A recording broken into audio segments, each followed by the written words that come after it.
It's a historic video. I am doing a challenge from the JazzBums, a rapidly expanding YouTube empire about jazz. And you notice I haven't done a lot of jazz videos lately because most of the jazz discussions I've been having, I've been in streams, man. Although I have a Wayne Shorter one coming up that will be incredible.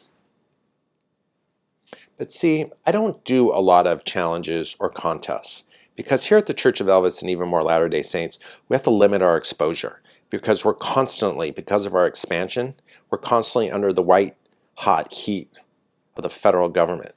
Like that, dude, 24/7. And I know when you follow me, you are participating as an actor to more mass surveillance, and I appreciate you. But in order for us here to limit our exposure, when someone proposes a challenge, we do 2 to 3 professional background checks on those individuals so we know if we can go ahead. Now, I don't normally tell you or anyone what we find in the background checks. We just don't do the challenge. We just don't do the contest. But right now, I feel like I got to be transparent about something, okay? And after what I'm about to tell you, I still want you to follow the JazzBums, okay? I still do, and I'll explain that. I've learned something significant about the JazzBums.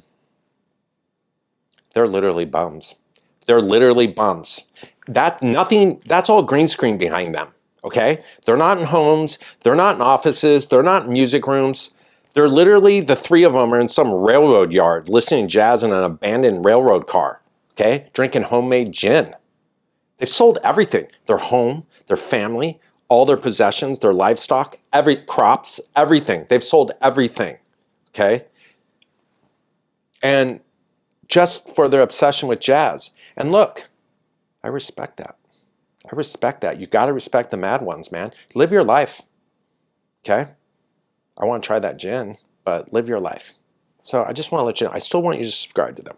Now, the Jazz Label Challenge, hashtag, if I have it correctly, and my description will, was a Riverside record, a Impulse, Blue Note, and Prestige, and then one of your own.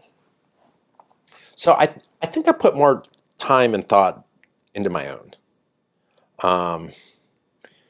Because, like I said, we've had so many great discussions the last couple of weeks on jazz in the streams. So I'm going to start with Riverside, and then I'm going to break it up, and then get to my label, the one I'm interested in talking about last. And I should be fairly quick. So let's start with Riverside. Now, my audiophile lawyer currently suing Mobile Fidelity for $76 million. Okay? So I can't talk too much about it, but I was told not to show this one. My lawyer said, you can show it, but don't talk about it. Okay, so I'm just showing it. But we're not going to talk about that one. Okay? I just want to let you know that I'm proceeding with my case. I'm going to show Waltz for Debbie, Bill Evans Trio. I think it's an OJC. OJC is an old one. I think from the 80s. The reason why I'm showing this one is because as a whole, I know why Sunday at the Village Vanguard is so important. It was very important the way it was released to Bill Evans to show the genius and the compositions by the great talent that was LaFaro.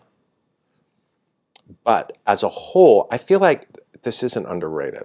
Okay, it's a highly rated album, but I don't feel like it's talked about enough. And there's another reason why I picked it that you'll understand later. As a cohesive album, it's better.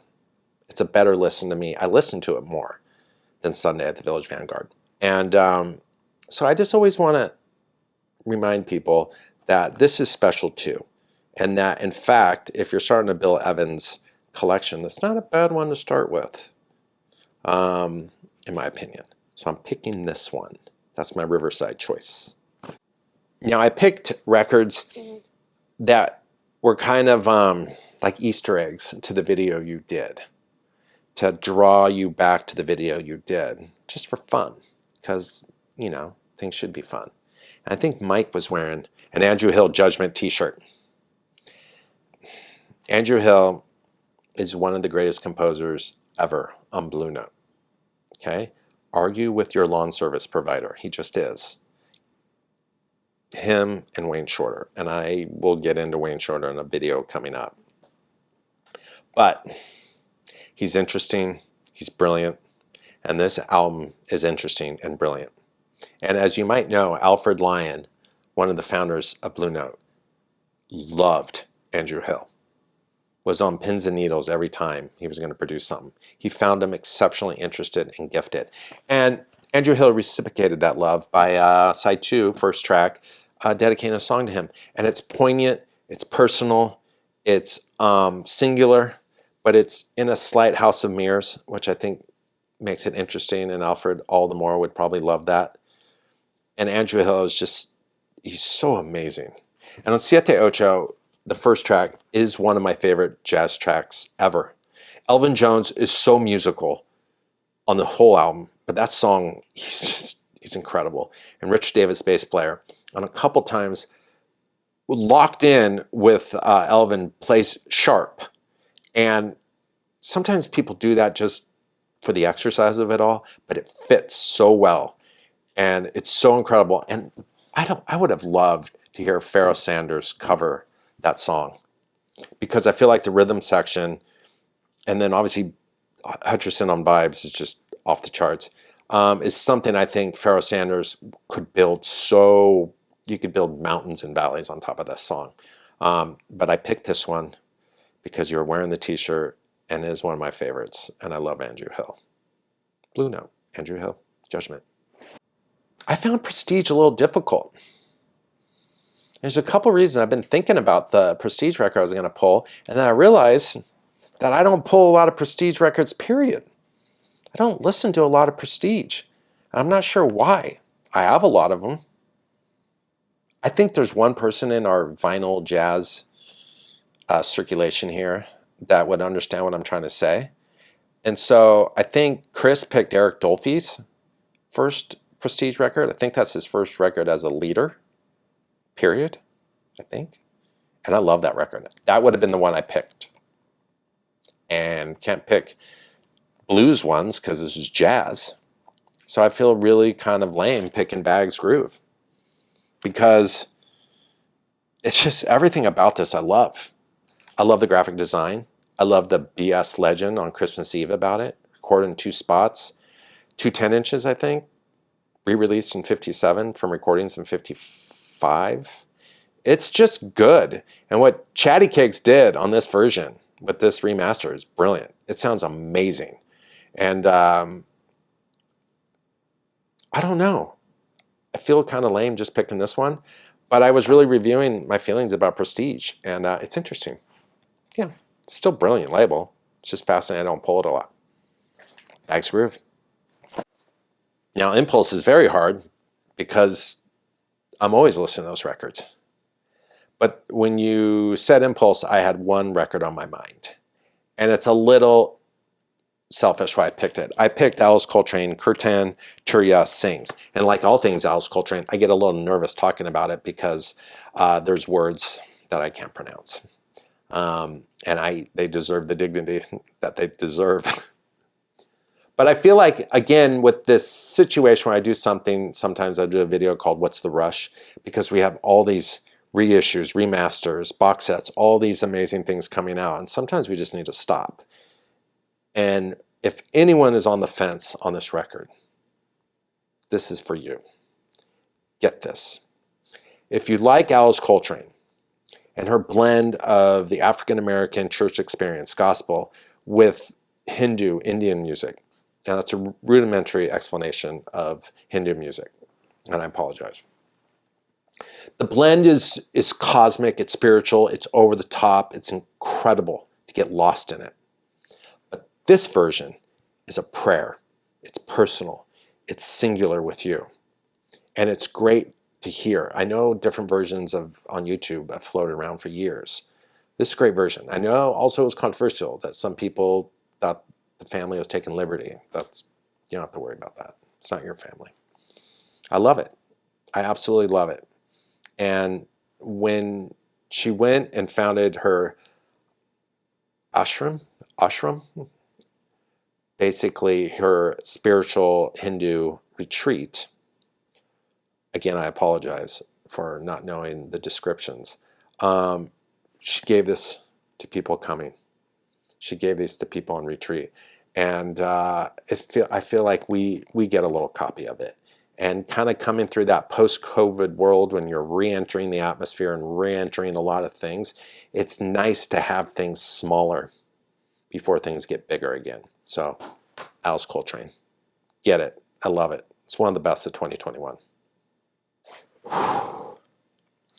Originally, I was going to pick a Japanese label, like some esoteric Japanese label that I learned on a compilation. But that's no fun. But the Japanese are obsessed with jazz, like the JazzBums. That was the tie-in. But we started talking about, briefly, Jackie Bayard on a stream.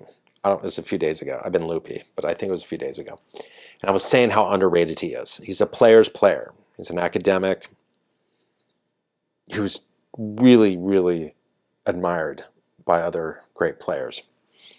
And he played on a record that I wanted to pick a record on a label that we don't talk a lot about, but it's also pretty accessible at price and availability. And the arrival of Bobby Jones, 1972, on Cobblestone, which is a division of Buddha group, one of my favorite inners of all time. I love the Cobblestone label. I don't get into labels a lot because they're not generally anything special, but I love the Cobblestone one. And the notes on the back talk about Bobby Jones, how respected he was, how he hadn't had that chance to be a leader. And he had a pretty significantly difficult life after this. But he produced a really good record. This is a 5-star record, in my opinion. Jackie's exceptional. The diversity on this album and the playing on this record is crazy good. These are two guys that toured, were friends, and toured with Mingus around the world. And he had a significant impact on Bobby, Charles Mingus. And there's a lot of thank yous on this record. When he got the moment to be a leader, he did a song dedicated to Coltrane. He did a shout out to Bill Evans. He does a song called Waltz for Joy, kind of obviously relation to Waltz for Debbie. And it's touching. It's about his only daughter.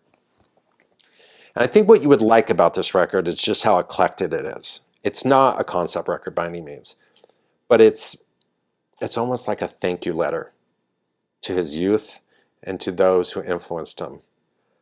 Bird, Train, Bill Evans, etc. And Jackie is amazing, as always, on this record. So that's the one I picked off Cobblestone, The Arrival of Bobby Jones. And again, it's available at great prices. And sometimes he's kind of somewhat esoteric. You know, doing the family tree on Mingus is a lot of fun to see what of those players got their chance to be a leader and how they did. And Bobby Jones knocked it out of the park with us. So that's my pick from Cobblestone.